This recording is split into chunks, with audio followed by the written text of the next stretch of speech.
sempre vencendo, muito vitorioso, Cristo Jesus, o Senhor, é soberano, chefe bendito, em tudo Ele é vencedor,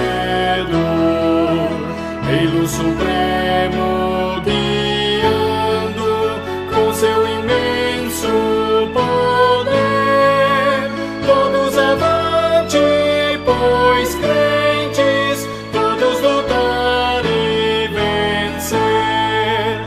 Não é dos fortes a vitória, nem dos que correm melhor, mas dos fiéis e sinceros que seguem junto ao Senhor, sempre vencendo, muito vitorioso, Cristo Jesus, o Senhor, em suas hostes inumeráveis, seu grande império e fulgor, em seu governo demonstra cuidado e amor sem igual, sempre nos ama e protege com seu poder eternal. Não é dos fortes a vitória, nem dos que correm melhor, mas dos fiéis e sinceros que seguem junto ao Senhor.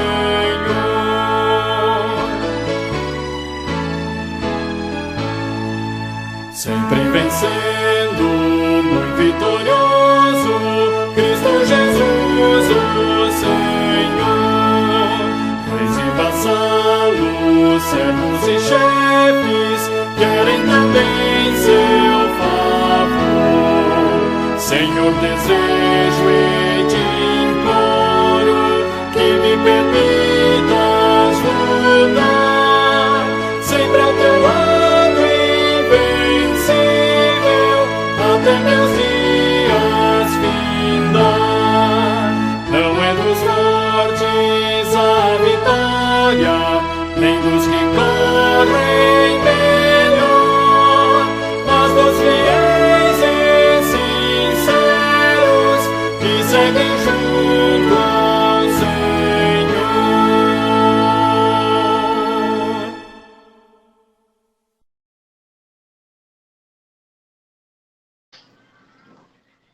Vamos dar início, né? Estamos aí Bem. com bom número de irmãos já, né? Os irmãos vão chegando, vão se juntando a nós. Vamos orar. Vamos pedir ao irmão Marconi para fazer a oração inicial nesta noite. Amém, irmão. Vamos orar. Bendito Deus, amado Pai, louvado e engrandecido seja teu nome. Te damos graças, ó Deus, por tudo que já passamos durante este dia. Podemos contar com a tua ajuda, com a tua presença. E agora à noite, Senhor, nos reunimos, mesmo por meio eletrônico, mas o nosso propósito, ó Deus, é adorar, bendizer o teu santo nome, aprender mais um pouco da tua santa palavra. Bendito Deus, amado Pai, pedimos, ó Deus, que o Senhor abençoe cada irmão que já está na sala, aqueles também que irão participar, que teu Espírito Santo, Senhor, venha nos trazer iluminação à nossa mente, entendimento ao nosso coração, Senhor, para os estudos que serão ministrados. Abençoa teu servo, pastor Saul, que irá ministrar essa aula. Fica conosco, meu Pai. Oramos e te agradecemos em nome do teu Filho Jesus, o que vive e reina para todos sempre. Amém. Graças a Deus. Amém. Amém. Obrigado, Marconi. Vamos ouvir, vamos louvar ao Senhor com hino, né? Que nos mostra que não adianta, né? Como diz a palavra, né? Nós nos preocuparmos, né? Com tudo nós nos preocupamos, mas toda a nossa preocupação, a gente não vai aumentar nem um dia, nem diminuir um dia da nossa vida, né? Porque tudo já está contado por Deus, né? Deus está no controle de tudo, né? Se Ele cuida, né? Das aves, né? Se Ele cuida das plantas, né? Fala na sua palavra, baixa a gente tão somente sossegar, independente da situação, né? Se você está esperando no Senhor, fazer a sua parte, né? É claro que não adianta ficar deitado numa rede esperando que as coisas aconteçam, né? Que o Senhor venha e faça por nós aquilo que nós temos que fazer. Mas o que é da parte do Senhor, nós sabemos que Ele é fiel para cumprir. Vamos cantar, vamos ouvir o hino 254, Sossegai.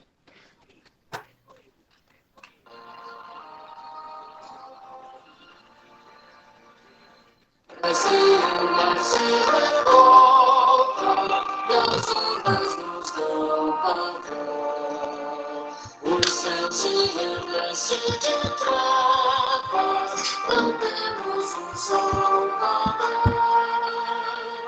Em santidade mudamos, podes assim dormir. Se a cada momento nós vemos, já precisa submergir. As ondas entendem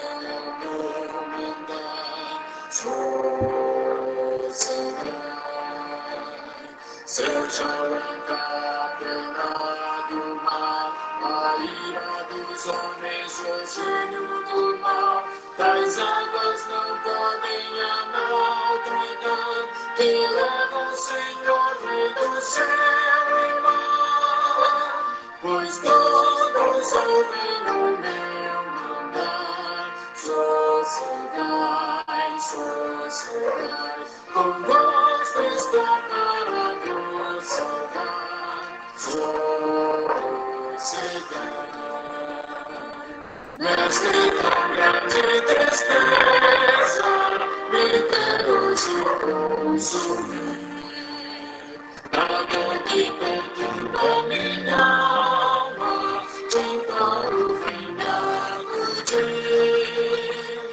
Ondas do mar que me cobrem, que me virá valer.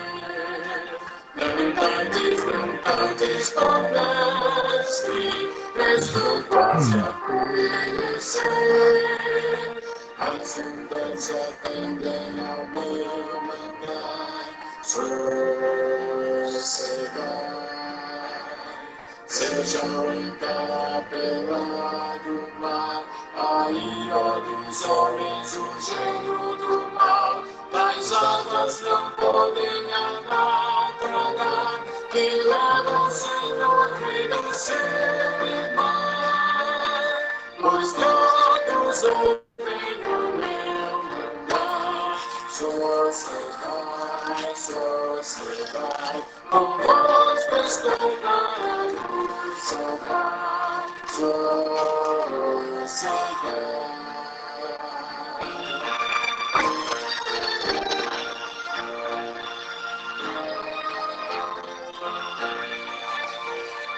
Mas chegou a bonança, e nós vamos sonhar.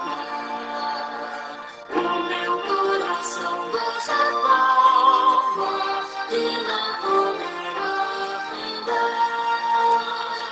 Não adorado ao mestre, dono da terra e céu. Eu hei de chegar-me seguro ao mundo destino meu. As ondas atendem ao meu lugar, sossegai. Seja o encapelado do mar, a ira dos homens, o gênio do mal, das águas não podem naufragar, que leva o Senhor do céu e mar,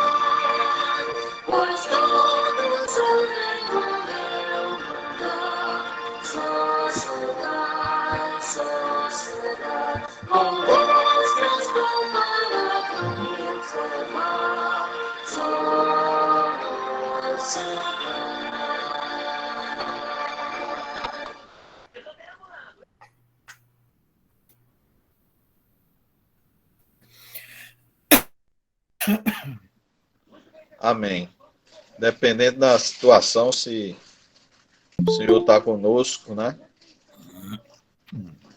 A ordem é essa, né? Sossegar. Sossegar e esperar no Senhor. Vamos ter mais uma palavra de oração. Logo mais a palavra está com o pastor Saul para o estudo. Vamos pedir ao irmão Alexandre Pascoal para fazer a oração. Boa noite aos irmãos, graça e paz. Oremos. Senhor, nós te louvamos em nome de Jesus Cristo, teu Filho, pela tua graça, pelo dom da vida que aqui o Senhor nos dá, pelo pão de cada dia. Ao tempo que nós colocamos em tuas mãos aquelas famílias que não têm, Senhor. Em segundo lugar, nós colocamos também esse estudo que seja iluminado pelo poder do teu Santo Espírito, possa ficar gravado em nossa consciência, Senhor. E no devido tempo, possamos então exercer também para outras pessoas. Em nome de Jesus Cristo. Amém. Amém. Obrigado, irmão. Amém, irmãos. Pode prosseguir, pastor. Muito bem. Queridos, nós nos encontramos hoje para estudo de mais um tema do nosso breve catecismo. E o tema que nós vamos estudar hoje é a glorificação. Esse tema está dentro do nosso curso de doutrina cristã e no volume de número 3, onde estamos estudando a glorificação no dia de hoje. Também entre os aspectos da glorificação está a ressurreição. E a ressurreição eu vou apenas mencionar aqui, e na próxima semana nós vamos estudar especificamente a ressurreição. O texto que nós vamos ler aparece aí na tela, irmãos. 1 aos Tessalonicenses, capítulo 4, versos de 13 até o verso de número 17. Se você quiser acompanhar aí conosco, nós vamos fazer a leitura agora desse texto. Não quero, porém, irmãos, que sejais ignorantes acerca dos que já dormem, para que não vos entristeçais como os demais que não têm esperança. Porque se cremos que Jesus morreu e ressuscitou, assim também aos que em Jesus dormem, Deus os tornará a trazer com ele. Dizemos-vos, pois, isto, pela palavra do Senhor, que nós, o que ficarmos vivos para a vinda do Senhor, não precederemos os que dormem. Porque o mesmo Senhor descerá do céu com alarido e com grande voz de arcanjo e com a trombeta de Deus. E os que morreram em Cristo ressuscitarão primeiro. Depois, nós, os que ficarmos vivos, seremos arrebatados juntamente com eles nas nuvens a encontrar o Senhor nos ares. E assim estaremos sempre com o Senhor. Portanto, consolai-vos uns aos outros com esta palavra. Queridos, que a mensagem contida nesta palavra seja aplicada a nossos corações na noite de hoje. Nós vamos orar mais uma vez nesse instante. Nosso Deus e Pai, nós te louvamos, Senhor, e rogamos que tu esteja nos assistindo neste momento, como igreja, e dando no Senhor o conhecimento necessário para que possamos consolar-nos e confortarmos-nos uns aos outros, como bem aponta o teu apóstolo divinamente inspirado quando nos escreve. É em nome de Jesus que nós te oramos. Amém. Irmãos, o texto que vamos considerar hoje é Tessalonicenses, capítulo 4, versos de 13 até o verso de número 18, onde vamos estudar a respeito da glorificação. E eu gostaria de ler novamente apenas segunda parte do versículo de número 17, que diz: estaremos para sempre com o Senhor. Amados, cerimônias, a exemplo de festas de casamento, diplomação e posse de pessoas eleitas para cargos políticos, sucesso no exercício profissional ou mesmo na vida artística, são glórias do homem em sua vida terrena. Campeões de futebol ou esportes mais diversos e populares são carregados em apoteose. Passa-se, às vezes, muito pouco tempo e a tristeza e a frustração substituem muitas destas alegrias. A glória da própria vida, como das flores, logo se acaba. Só a glória de Deus permanece para sempre. E ele nos permite participar dela. Sim, Deus nos glorifica como coroamento de tudo quanto faz por nós, enquanto filhos e enquanto igreja do Senhor.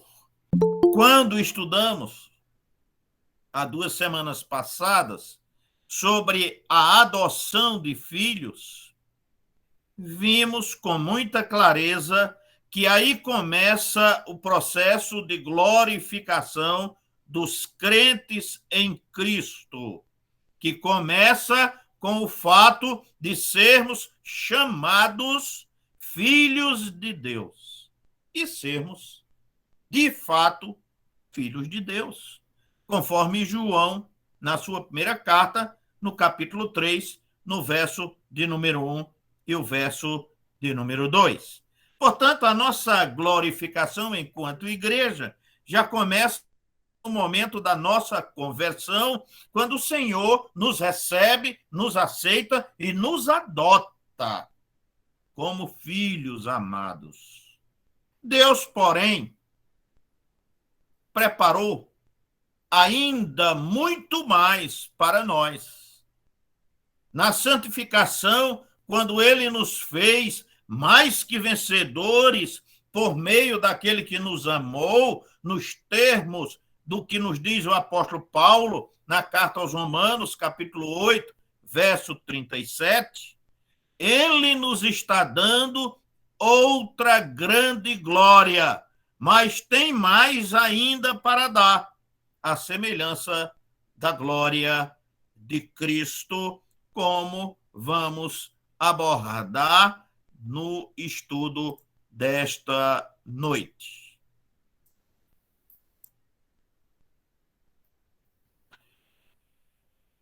Está muito lento aqui, irmãos, a minha transparência. Eu estou já largando a transparência, viu? Pois bem, dormir, conforme encontramos no texto, é um eufemismo utilizado no Novo Testamento para a morte, que descreve o aspecto do falecido, conforme a primeira carta aos Coríntios, capítulo 11, e o verso de número 30. retrata o corpo morto, não a alma, conforme o próprio apóstolo Paulo, na segunda carta aos Coríntios, no capítulo 5, versos de 1 a 9, e também Filipenses, capítulo 1 e verso de número 23, conforme aparece a referência aí para você. Dormir é usado para a filha de Jairo, na narrativa de Mateus, capítulo de número 9 e verso de número 24, a quem Jesus ressuscitou da morte, e também para Estevão, que foi apedrejado até a morte, conforme Atos, capítulo 7 e verso de número 6.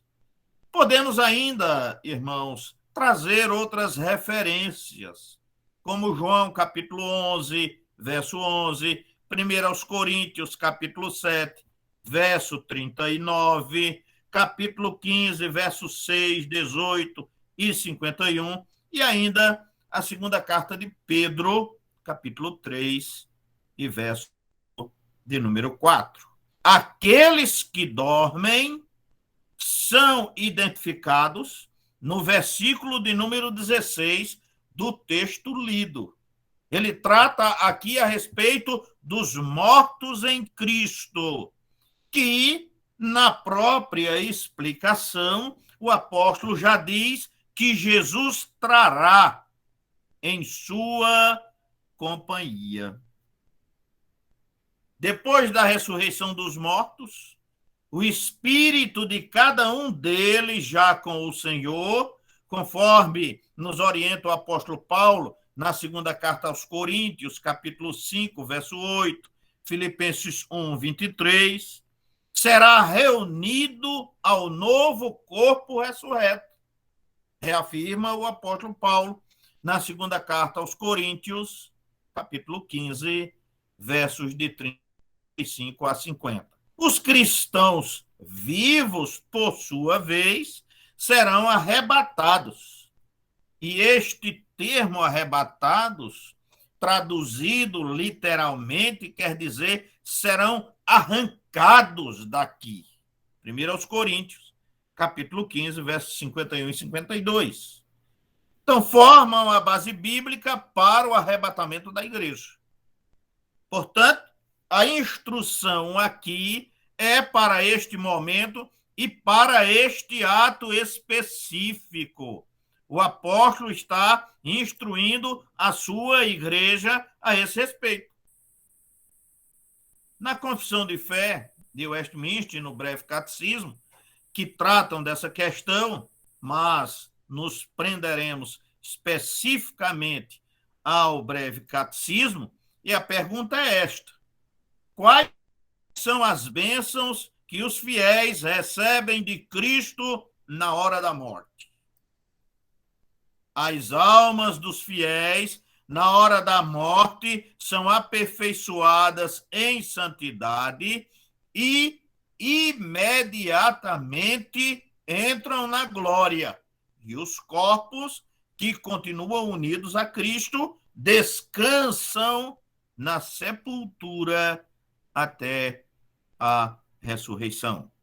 Aí você tem as passagens bíblicas que tratam dessa questão: Apocalipse 14, Lucas 23, Atos 7, Filipenses 1, 1 Tessalonicenses 4, João capítulo 5, João capítulo 14, Hebreus 12, entre tantas outras citações que podem também ser vistas. A confissão de fé, irmãos, embora não seja objeto desse nosso estudo, nós não estamos focando propriamente dito na confissão de fé, e, portanto, você vai achar assim, não vai encontrar nos mesmos momentos, mas se você procurar, você vai encontrar, porque o Breve Catecismo, é claro, é retirado da confissão de fé, você vai retirar, mas o assunto está mais resumidozinho para a gente no Breve Catecismo, e essa é a razão pela qual estamos estudando o Breve Catecismo. Pois bem, na Confissão de Fé, o capítulo 26. Os itens de 1 a 3 tratam quando falam da comunhão dos santos. Catecismo Maior também trata dessa questão nas perguntas 65, 66, 69, 82, 83, 86 e 90. Portanto, você vê aí, queridos, que há muitos textos que tratam desta mesma questão e que estão aí colocados para o nosso estudo posterior. Bem, como tem sido a praxe desse nosso modelo de estudo, nós analisamos sempre o texto básico. O texto básico, claro, é o texto que foi lido na noite de hoje, que serve de base para o nosso estudo. Não é só esse texto, tem muitos outros textos, mas cada um, na hora que vai expor essa doutrina, escolhe os textos que estão dentro da sua percepção, dentro da sua perspectiva, e esse é o texto que eu escolhi, que é 1 aos Tessalonicenses, capítulo 4, versos de 13 a 18. Então, você pode ver alguém ministrar sobre esse mesmo assunto e ter a leitura básica em outro texto. Porque a palavra de Deus, ela é muito ampla. E tudo que nós falamos, tratamos, ensinamos, está contido não só nesse texto, mas em toda a Escritura Sagrada. Bem, no verso de número 13, é o primeiro a ser considerado, Pedro, aliás, o apóstolo Paulo trata a respeito da ignorância e tristeza nossa enquanto igreja com relação aos que dormem no Senhor. Verso 13. E ele diz, não queremos, irmãos, que sejais ignorantes com respeito aos que dormem no Senhor. E aí ele trata aqui a respeito deles.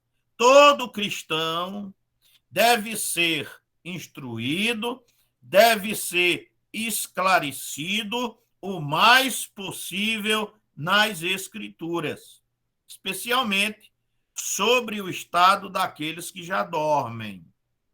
O verbo dormir, conforme usa aqui o apóstolo, isto é um termo mais suave para designar a morte.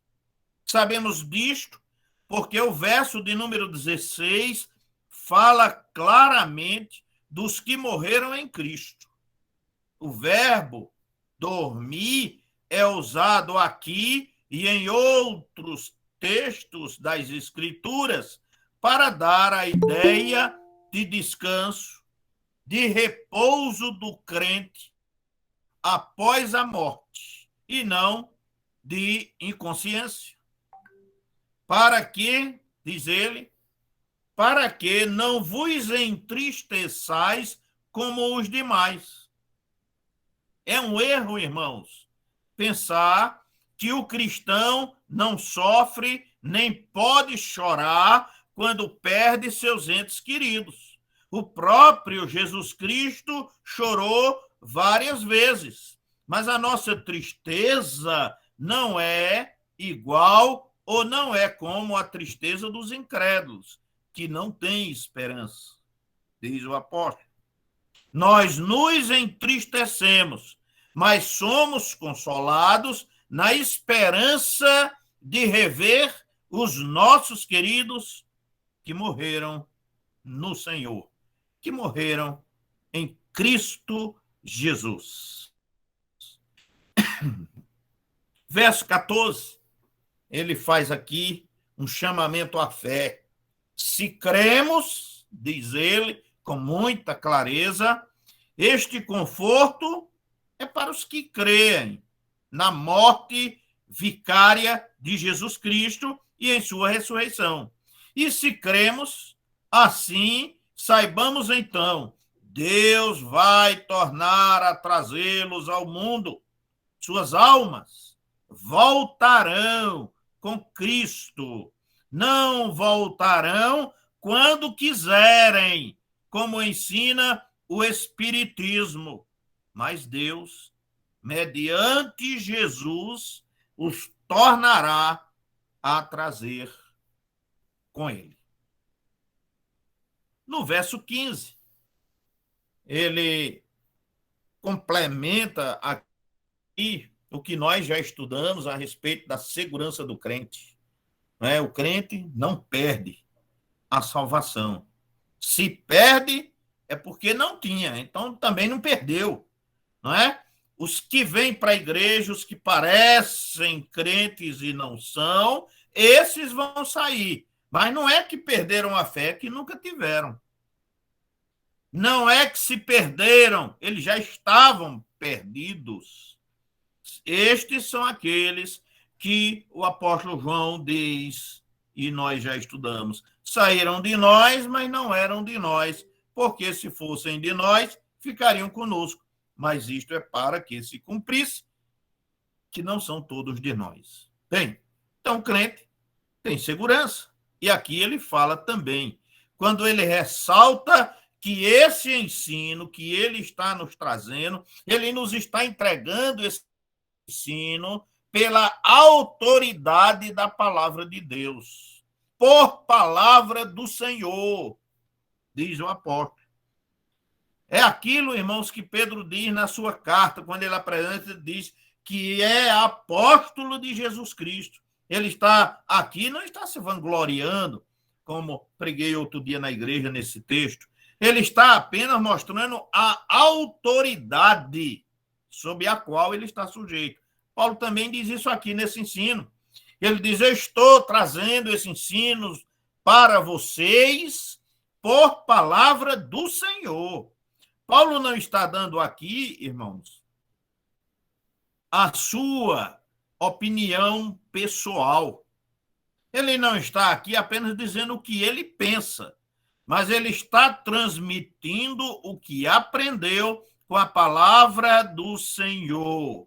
Em vez de dizermos eu acho, o que não tem sentido nenhum, precisamos afirmar o que a palavra de Deus nos diz. E é isso que Paulo está dizendo aqui.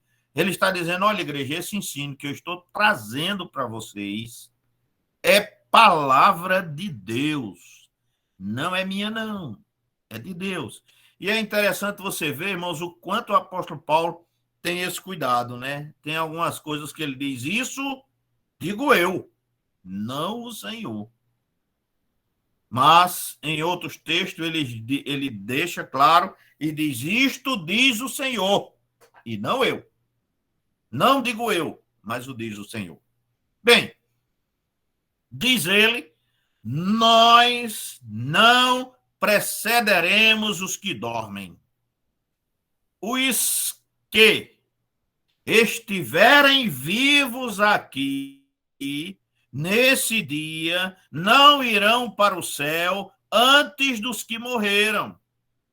Nós, os vivos, os que ficarmos, continua o apóstolo Paulo dizendo, provavelmente Paulo tinha a esperança de que Cristo voltaria ainda antes que ele morresse, como muitos desejam hoje. Aliás, em cada geração, os cristãos devem viver alertas como se Cristo estivesse voltando hoje. Mateus, capítulo 24, versos 42 a 51.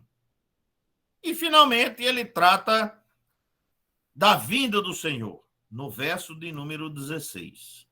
A vinda do Senhor. O próprio Senhor Jesus Cristo descerá. Ele será visto, como disseram os anjos, por ocasião da sua ascensão, em Atos, capítulo 1 e verso de número 11. Haverá o toque de trombeta e a voz de arcanjo. Os mortos ressuscitarão incorruptíveis, diz Paulo, na primeira carta aos Coríntios, capítulo 15, verso 52. O diz também Apocalipse, no capítulo 1 e no verso 7, quando diz que todo olho o verá. Portanto, todos verão o Senhor Jesus Cristo quando do seu retorno, até aqueles que o traspassaram. No verso 17, ele trata da transformação e arrebatamento. Verso 17.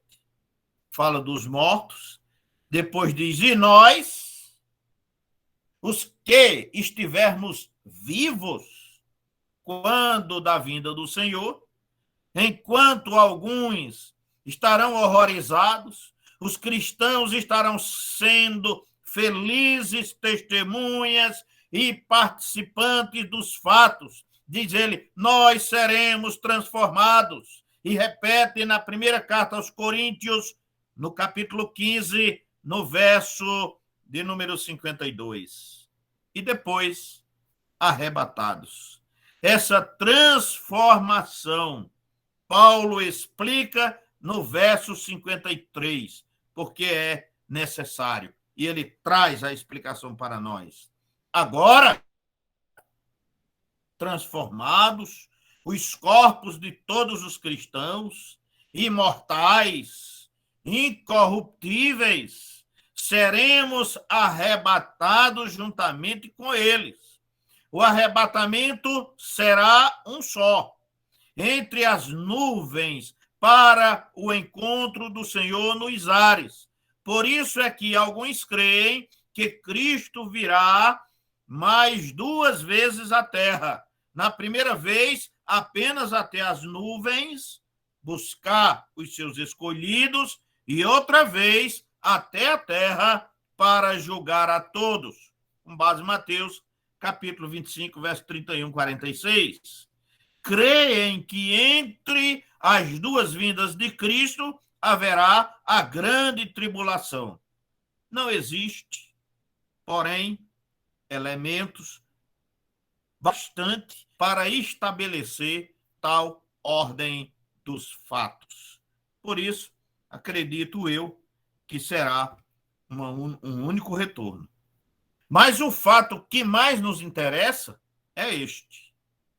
E assim estaremos para sempre com o Senhor. É isso que Paulo quer que a igreja saiba. Independente da ordem como esses eventos venham a ocorrer, o fato é que estaremos sempre com o Senhor a partir daí. Note-se que esta bênção está diretamente ligada ao arrebatamento. Verso 18 trata da glória e da alegria. E que glória, que alegria, que conforto existe para os cristãos. Afirmemos o ensino correto das Escrituras e assim rejeitemos as heresias que querem roubar-nos estas certezas. É por isso que, irmãos, precisamos estar seguros quanto ao nosso estado, quanto à nossa salvação em Jesus Cristo, o Senhor. Bem, o destaque doutrinário também o fazemos para reforçar a nossa interpretação do texto, não é? Então, vamos analisar as perspectivas doutrinárias a respeito do que já falei até aqui, e baseado, evidentemente, no texto do apóstolo Paulo, na primeira carta aos Tessalonicenses, texto lido nesta noite. Primeiro, a glória de irmos habitar com ele imediatamente após a morte. O crente, quando morre, vai habitar com o Senhor imediatamente. Não há um tempo de espera, não está descansando no túmulo, não está lá esperando o dia da ressurreição, mas a ideia que a Escritura traz para nós é de que nós habitaremos na habitação celeste imediatamente após a morte. Vamos ver a base bíblica para esta afirmação. A primeira já está aí na tela. A promessa de Cristo ao ladrão na cruz. Lucas, capítulo 23, versos 43. Observe o que Jesus diz. Em verdade te digo que hoje estarás comigo no paraíso. Vou repetir, porque esse texto é um texto de difícil interpretação, porque há digamos assim, uma variação de interpretação nesse texto por muitos cristãos, né? Em verdade te digo que hoje estarás comigo no paraíso. Em grego transliterato, para que cada pessoa possa julgar a tradução, nós temos o seguinte. Claro que eu não vou ler aqui o texto em grego, né? Não vou ler o texto grego, porque não estou falando para teólogos, estou falando para a igreja. Mas eu vou trazer para os irmãos a tradução literal do texto. Sabemos, irmãos, que a palavra do Senhor, quando é traduzida para outra língua, ela precisa adaptar a linguagem para a compreensão correta. Bem, por conta disso, é que os pastores estudam grego e hebraico para poderem fazer algumas interpretações.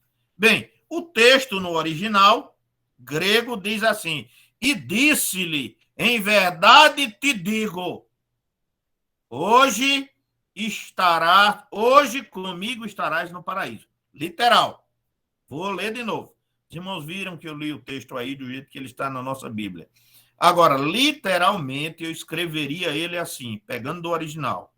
E disse-lhe, em verdade te digo, hoje comigo estarás no paraíso. Bem, a tradução que se encontra em todas as edições evangélicas, no meu entendimento, na minha percepção, está correta, de acordo com o texto grego. Os que negam a imortalidade da alma, como os adventistas, é que, no meu entendimento, falseiam a tradução, dando-lhe, evidentemente, uma interpretação errada. Como é que eles traduzem esse texto? Eles traduzem da seguinte forma: em verdade te digo hoje, estarás comigo no paraíso. É uma questão, irmão, de mudar o lugar da vírgula. Uma vírgula muda o sentido de um texto. E é isso que os adventistas fazem. Eles colocam uma vírgula na nossa língua, evidentemente, na tradução para nós, para que nós possamos ter uma interpretação equivocada. E aí eles dizem que o texto seria desta forma: em verdade te digo hoje, estarás comigo no paraíso. Mas a nossa interpretação é: na verdade te digo, hoje estarás comigo no paraíso. Claro, nós nos baseamos em muitas outras evidências para afirmar isso, né? É inaceitável a tradução adventista. Alterando a pontuação, criam uma redundância sem sentido. Te digo hoje. Ora, o verbo no presente dispensa a palavra hoje, mas o hoje no grego, que é a palavra semeron, pertence à segunda frase de Cristo: hoje estarás comigo no paraíso.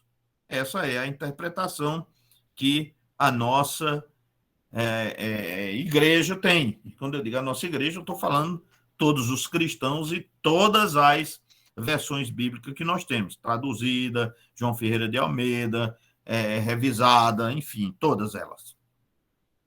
Maravilha do amor de Deus, uma vida inteira de pecado, desse pobre malfeitor, diante de seu arrependimento e de uma petição humilde, termina nesse dia para iniciar-se uma vida gloriosa no paraíso, junto de Jesus Cristo. Daí ele dizer, na verdade te digo, hoje estarás comigo no paraíso. Portanto, o ensino de Cristo elimina também completamente a ideia da existência do purgatório, que é um ensino da Igreja Católica. Se a expiação de Cristo é completa e perfeita, não pode restar castigo nenhum. Mas na interpretação católica, nenhuma alma vai para o céu. Vai primeiro para o purgatório para pagar as suas dívidas e aí depois ser elevado aos céus, o que pode demorar, na doutrina católica, milênios para a alma pagar no purgatório. Portanto, isso, irmãos, tornaria ineficaz e ineficiente a morte de Jesus Cristo. Mas Jesus aqui dá o golpe fatal. Se existisse tal lugar, como o purgatório, Jesus ia dizer àquele ladrão, muito bem, você se arrependeu, eu vou te perdoar, mas você vai para o purgatório, pagar as suas dívidas, aí depois você vai. Mas Jesus não disse isso. Jesus disse, na verdade te digo, hoje estarás comigo no paraíso. Bem, mas este não é o único exemplo, não, irmãos. Nós temos outros. Nós temos também uma parábola muito interessante, que é registrada em Lucas, no capítulo 16, nos versos de 19 até o verso de número 31, que popularmente nós chamamos a parábola do rico e de Lázaro. Damos esse título, não é? Morrendo o rico, diz o texto, foi para o inferno, estando em tormentos. Morrendo Lázaro, foi para o céu, seio de Abraão. Sabemos que em ambos os casos eles foram imediatamente, um para o céu e outro para o inferno, pelas palavras dos versos de número 26 e 27. Então, esta penalidade ou este regozijo, a perdição ou a salvação, se consuma logo após a morte. A parábola que Jesus contou é exatamente para que nós possamos ter essa compreensão. Mas tem mais. Temos ainda a visão de Estevão, que está registrada em Atos, no capítulo 7, especificamente o verso 56. Você precisa ler um pouco antes e um pouco depois para ter uma compreensão mais ampla, mas vamos citar esse versículo, onde ele tem a visão propriamente dita, não é? Então, a visão de Estevão. Na dura provação pela qual estava passando, Deus o confortou na hora da morte. Viu o céu aberto e Jesus Cristo à direita de Deus. Na sua fé esclarecida, roga confiante, Senhor Jesus, recebe o meu espírito. Estevão não disse, Senhor, guarda a minha alma em descanso para despertá-la no dia da ressurreição. Não, ele não disse isso, mas ele disse com toda clareza, Senhor Jesus, recebe o meu espírito. Seu prêmio consistia em ser recebido naquela mesma hora por Cristo no céu. Se alguém que se converteu hora antes de morrer ia para o céu e está com Cristo, outro que durante anos serviu a Cristo fielmente, é claro que não deixaria de ir para o céu também. Mas temos ainda um quarto aspecto que eu quero trazer aqui, não é? Que é a expectativa de Paulo. A expectativa do apóstolo Paulo em Filipenses, capítulo 1, versos de 21 a 24. Eu vou ler apenas um trechozinho de um versículo. Ele diz: tendo o desejo de partir e estar com Cristo. Paulo diz que tem o desejo de partir e estar com Cristo. O dilema em que Paulo se achava era permanecer aqui no mundo, no seu glorioso e difícil ministério, ou deixar o mundo para gozar uma glória muito maior no céu. Não era de maneira nenhuma encerrar a sua carreira aqui para ficar melancolicamente dormindo no túmulo durante séculos ou milênios, para depois ressuscitar. Não. Paulo sabia que a partir do momento da sua partida e o fato dele estar com Cristo, ele já entraria agora, imediatamente, hoje, no gozo do Senhor. Essa é a perspectiva, irmãos, que ele apresenta aqui para nós. Segundo aspecto das questões relacionadas à doutrina.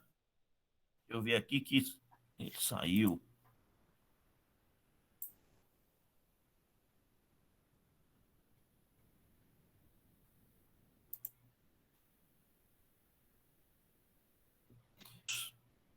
Eu não vou recuperar a apresentação.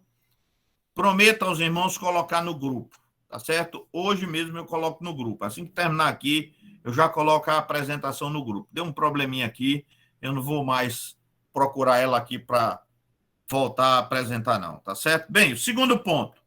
Segundo ponto, irmãos, é a glória de termos os nossos corpos ressuscitados como o do próprio Jesus Cristo.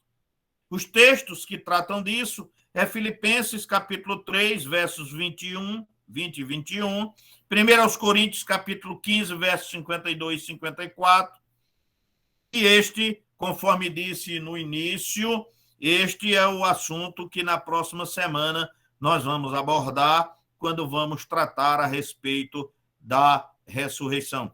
Por isso, não vamos nos alongar aqui neste segundo ponto.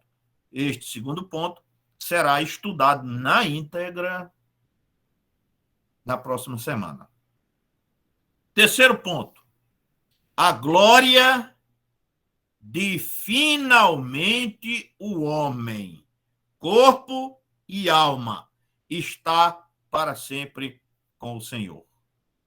Em 1 Tessalonicenses, capítulo 4, versos de 13 a 18, que é o texto que nós estamos estudando, Paulo fala da ordem em que se darão os fatos no dia da volta de Jesus Cristo. Primeiro, o estar com Cristo. O Senhor trará, juntamente em sua companhia, os que dormem. Verso de número 14. Se Deus os trará, é porque estão lá, com ele, e não nos túmulos dormindo. Então, o Senhor está falando aqui daqueles que dormiram no Senhor, daqueles que já morreram, lembre-se que é um eufemismo, e que estão hoje com o Senhor. Então, o Senhor os trará. Eles já estão com o Senhor hoje, agora, nesse instante. E quando Cristo voltar, eles estarão aqui com Cristo. Segundo, a ressurreição dos corpos. Os corpos dos salvos que morreram serão ressuscitados. Verso de número 16. Será estudado mais detalhadamente. E terceiro, ele fala do arrebatamento. Os salvos que aqui estiverem vivos, quando da volta do Senhor, que estará retornando e trazendo os mortos com ele, serão transformados. 1 Coríntios, capítulo 15, verso 52. E todos seremos arrebatados juntamente com eles, e assim estaremos para sempre com o Senhor. Então, os mortos em Cristo já estão com o Senhor. E, muito em breve, quando nós morrermos, ou se Cristo voltar, nós também estaremos com o Senhor. 4. Cristo fala ainda de outro privilégio. Outro privilégio, irmãos, que nós nem entendemos e nem poderíamos pretender entender. Mas Paulo traz para nós esse assunto e também outros escritores sagrados. Ouçamos o que nos diz Mateus no capítulo 19, verso 28, ele diz assim: em verdade vos digo que vós, os que me seguistes, quando na regeneração o Filho do Homem se assentar no trono de sua glória, também vós assentareis em 12 tronos para julgar as 12 tribos de Israel. Bem, alguns entendem que esta promessa é feita somente aos apóstolos. Mas, em Apocalipse, capítulo 3, verso 21, é evidente que a promessa de Cristo é para todos os cristãos. Olha o que diz o texto. Ao que vencer, lhe concederei que se assente comigo no meu trono, assim como eu venci e me assentei com meu Pai no seu trono. E Paulo nos diz ainda que haveremos de julgar os anjos. 1 Coríntios, capítulo 6, verso 3. Diz ele: não sabeis que havemos de julgar os próprios anjos? Por todas estas maneiras, vemos quantos e quão grandes são os privilégios a nós concedidos por Deus, por tornar seus filhos os que creem em Cristo. Desse modo, Deus nos torna participantes na sua glória, conforme nos é ensinado pelo Espírito Santo. Vejamos, por exemplo, Hebreus 3,14, que diz assim: porque nós temos nos tornado participantes de Cristo, se de fato guardamos firme até o fim a confiança que desde o princípio temos. 1 Pedro, capítulo 5, verso 1, ele diz assim: rogo, pois, aos presbíteros que há entre vós, eu presbítero como eles, e testemunha dos sofrimentos de Cristo, e ainda coparticipante da glória que há de ser revelada, pelas quais nos tem sido doada as suas preciosas e muito grandes promessas, para que por ela vos torneis participantes da natureza divina. 2 Pedro, capítulo 1, e verso de número 4. Finalmente, irmãos, vamos encerrar o estudo dessa noite fazendo apenas uma aplicação. Você pode agradecer a Deus o fato de que está incluído na serena e gloriosa afirmação de fé bíblica estarmos para sempre com o Senhor. Você vai estar com o Senhor, você está com o Senhor hoje. Se você que está me ouvindo é crente em Jesus Cristo, precisa ter essa certeza de que já está com o Senhor hoje e que vai estar com Ele também na eternidade. E se você ainda não é crente, ainda não tem essa convicção, procure ter a convicção para que você possa ter a certeza de que vai estar com o Senhor. Amados, nós vamos concluir aqui. A palavra está com o nosso irmão Beguinha. Estou vendo que Vanessa, minha filha lá de Patos, está aí também hoje assistindo. Espero que ela esteja nos outros nas outras semanas também, não é? Estou muito feliz, pastor, porque eu estou vendo Vanessa também. Pois Só é. não vi o menininho, eu queria ver também. Isso, muito bem. E que Deus abençoe os irmãos, concedendo uma noite abençoada, de paz e muita reflexão a respeito da nossa vida com Deus. Amém, queridos. Amém. Glória a Deus. Queria saber se algum irmão tem alguma dúvida, alguma pergunta. Aproveite que o pastor ainda está aí, né? Irmão Alexandre, o pastor Davi está por aí. O irmão tem alguma dúvida, algum questionamento a fazer? Se não, né? Vamos encerrar, né? Como quando o pastor começou o estudo, eu lembrei, né, que geralmente a gente encara a morte como se fosse um castigo, né? Isso. O irmão tão bom, né? Só fazia o bem, só ajudava todo mundo e morreu, né? Mas essa visão é errada, né? O irmão era tão bom, estava com Cristo, né? Para ele foi... Deus precisa de gente boa lá também, né? Então, a visão errada que geralmente a gente, quando está desapercebido, deixa escapar, né? Eu lembrei muito de um irmão que trabalhou comigo no shopping, né? Que primeiro ele contraiu AIDS, né?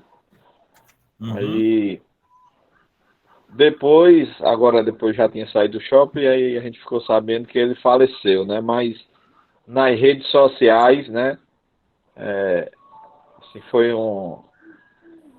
quem conhecia ele, né? Foi assim, não vi ninguém se lamentando que ele tinha morrido, né? Para começar, eu não sabia nem o nome dele, eu soube depois que ele morreu, né? Porque a gente só conhecia ele por bênção, né? Tudo Sim. bom, bênção? Bom dia. Porque ele só cumprimentava a gente, podia ser quem fosse. Ele só cumprimentava a gente desse jeito, né? Bênção, né? Abençoado, irmão, né? E quando o irmão Bênção morreu, assim, eu não vi ninguém lamentando assim que ele tinha morrido, né? Dizer assim, né? Realmente, esse foi morar com Deus, né? E ele dava um testemunho tão bonito que até os descrentes falaram isso nas redes sociais, né? Que nós devemos viver assim, né? Com essa certeza que a morte não é um castigo para quem está em Cristo Jesus, né? Como Paulo bem nos fala, né? Mas vamos encerrar, vamos ter uma palavra de oração final, depois estamos despedidos. O pastor quer dar algum recado? Apenas dizer aos irmãos que amanhã tem o culto da SAF, que sábado nós temos reunião do presbitério, lá na igreja do Monte Santo, com café da manhã, às 8 horas da manhã, seguido de uma reflexão e umas considerações a respeito do prestação de conta dos campos e também um relatório que nós apresentamos ao Sínodo, que o presbitério vai tomar conhecimento.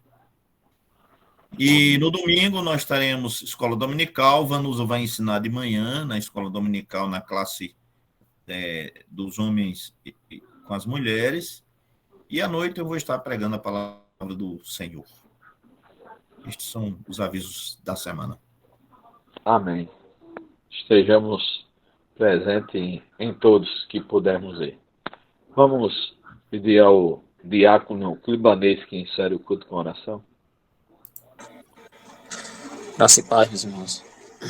Amém. Oremos nesse momento. Senhor, Pai, te agradecemos por essa quinta-feira. Te agradecemos por mais um dia de vida, Senhor. pela tua graça e misericórdia, Senhor, nos alcançar, Deus. Que em nome de Jesus, Senhor, que essas palavras que foi ditas hoje à noite possam ser fixadas na nossa mente, Senhor. E nos nossos olhos possam ser, Pai, luzes, Pai, para guiar nosso caminho. Que em nome de Jesus, Pai, seja com a vida de cada um aqui, Senhor, nos seus estudos, na sua vida pessoal, as coisas que fazemos, ó Pai, seculares, nosso trabalho, Deus. Que em nome de Jesus, que o Senhor, Pai, possa encontrar, Senhor, obras boas, Pai, mesmo fora da igreja, Senhor. Obras essas, Senhor, que com a luz da tua Sagrada Escritura, Pai, nos convencemos, Pai, que temos que praticar o certo e o bem, Senhor. Tu és santo, Tu és poderoso, Tu és digno de toda honra e de toda glória, Senhor. Muito obrigado, Senhor, por todas as coisas. Em nome de Santo Jesus Cristo. Amém. Amém. Amém. Deus abençoe a todos, queridos. Amém. Boa noite a todos.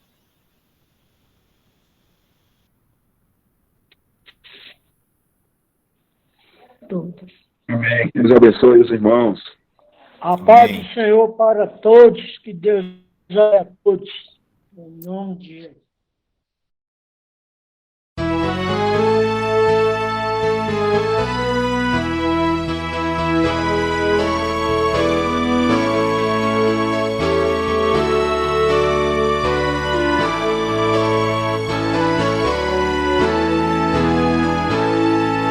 Sempre vencendo, muito vitorioso, Cristo Jesus, o Senhor, é soberano, chefe bendito, em tudo Ele é vencedor,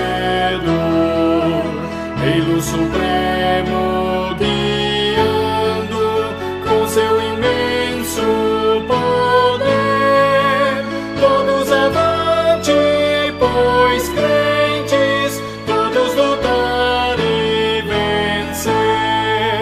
Não é dos fortes a vitória, nem dos que correm melhor, mas dos fiéis e sinceros que seguem junto ao Senhor, sempre vencendo, muito vitorioso, Cristo Jesus, o Senhor, em suas hostes inumeráveis, seu grande império e fulgor, em seu governo demonstra cuidado e amor sem igual, sempre nos ama e protege com seu poder eternal. Não é dos fortes a vitória, nem dos que correm melhor, mas dos fiéis e sinceros que seguem junto ao Senhor.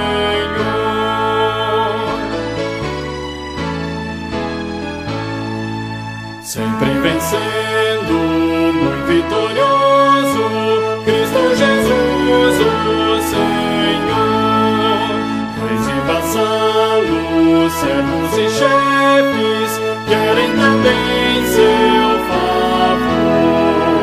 Senhor, desejo e te imploro que me permitas lutar sempre ao teu lado invencível, até meus dias findar. Não é dos fortes a vitória, nem dos que correm